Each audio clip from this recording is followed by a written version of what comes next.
Hi everyone, welcome back to my channel SugarMammaTV. I really hope you're enjoying this series around minimalism, decluttering and kids in your home. I hope that these ideas are adding a lot of value and you're already reaping the benefits from this.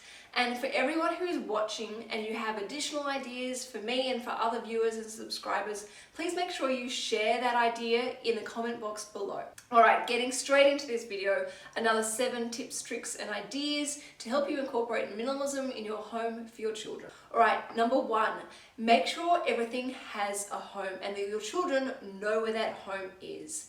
For example, all of Rocco's arts and crafts are neatly organised in this corner of the cupboard. He then has his board games, he then has his fancy dress costumes piled up here. He then has his Lego and a few other games. And then behind me are his blow-up toys. He knows exactly where things belong and he knows exactly where to put them away when he's finished playing. So he helps me keep the place organised and tidy. Tip number 2 is to make sure kids do not pull out all the toys at all one time. Yes, initially this is really fun watching a kid tip a whole basket of toys all over the floor. But shortly after this, often kids are sitting in a swimming pool of toys and don't actually know where to start playing with or what toy to start playing with, and they can end up just walking away and it's all too much for them, and I don't blame them. Try and have a rule when your children are old enough where one toy goes out, the other toy goes back in. They are not overwhelmed and drowning in toys, and they can actually focus and concentrate on playing on 1 or maybe 2 toys at a time. This helps create a sense of calm, create a sense of focus and concentration, which is going to benefit them in the long run, particularly when they start school. Now, on that note of having one toy that comes out as another one gets put back away, make sure all your children's toys and crafts and costumes are accessible, because when they're accessible, it means they can actually learn how to help keep this place organized and tidy, because they know exactly where it belongs and it's easy for them to help you keep the place organized. So Rocco can easily access this, and he can also easily put all these things away. Tip number 3 is to regularly declutter. Do not wait until you're at breaking point where your house looks like a bomb has exploded, there's stuff everywhere and you're feeling completely overwhelmed, anxious and frustrated. Regularly go through the home and notice things. Pay attention, concentrate. Notice when there's parts of your home that are looking a little bit cluttered or disorganized or messy, and attack them. Do not let you get to this point where you're ready to explode yourself.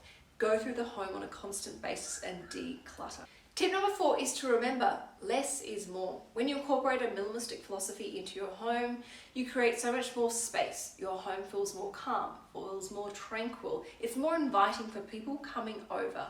But most of all, you get time back. You don't have to spend so much time cleaning and tidying the home because it's simply less stuff to pick up and move around. Also, when you get time back, you get more time for yourself. You get more time to fill up your own cup. You get more time for connection and time to connect with other people, which are going to strengthen and bond our own relationships, our own connection with people, and contribute to our own sense of happiness and fulfillment. So remember, less is more. Tip number 5 is simply to buy less. Do not feel the pressure, the stress, the obligation, or even the guilt to have to buy our children toys and clothes and gadgets. Save these up for a special time, and we have plenty of those special times as it is. Things like birthdays, Christmas times, or when they do something that you're really proud of and want to reward them for that. When we constantly buy and give our kids things, we are robbing them. We are robbing them of that feeling of anticipation, that feeling of excitement, that feeling of joy when that moment finally comes. So try and take a conscious effort and as much self-control as it takes to simply say no. Or what I do to Rocco is I say, that sounds like a lovely gift. Why don't we ask Santa for that? Or why don't we think about that and maybe talk about that when it comes close to your birthday? Then Rocco can think about it and get excited about it, and you know what? He may even change his mind, or he may even simply realize that it's something he doesn't really want. Tip number 6 is to clean and tidy before going to bed. Now, I've actually talked about this in previous videos for both minimalism videos and life efficiency, but before I go to bed, I do one of 2 different things. I either set a stopwatch or alarm for 10 minutes, and during those 10 minutes, I just focus on cleaning and tidying as much as the house as possible within those 10 minutes. I try and beat the clock. And I'll tell you what, you're actually amazed as to how much you can get done within 10 minutes. However, for some nights where I'm really tired and the house actually isn't really that messy, I will simply say to myself, all right, you can't go to bed until you've picked up and put away 10 different things. And I easily walk around the house quite casually and calmly, picking things up, putting them away, and moving on to the next thing. And again, it means I start the day when I come down in the morning with a clean, tidy, organized home. It's a great way to start the day.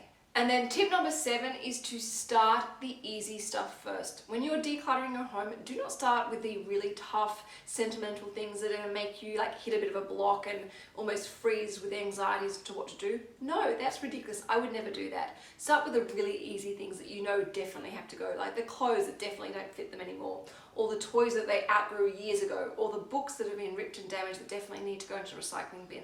Do the easy stuff first. Build up your confidence, build up your sense of direction and purpose, and then slowly progress on eventually with the sentimental stuff. And when it comes to sentimental stuff like those beautiful pictures that your kids drew for you, why don't you take a photograph of them and put them into a photo album, or put them onto social media and save them as your own private photo album online. Alright guys, that is it for this series. I really hope you've enjoyed it. Let me know about other minimalism videos that you would really like me to make for you.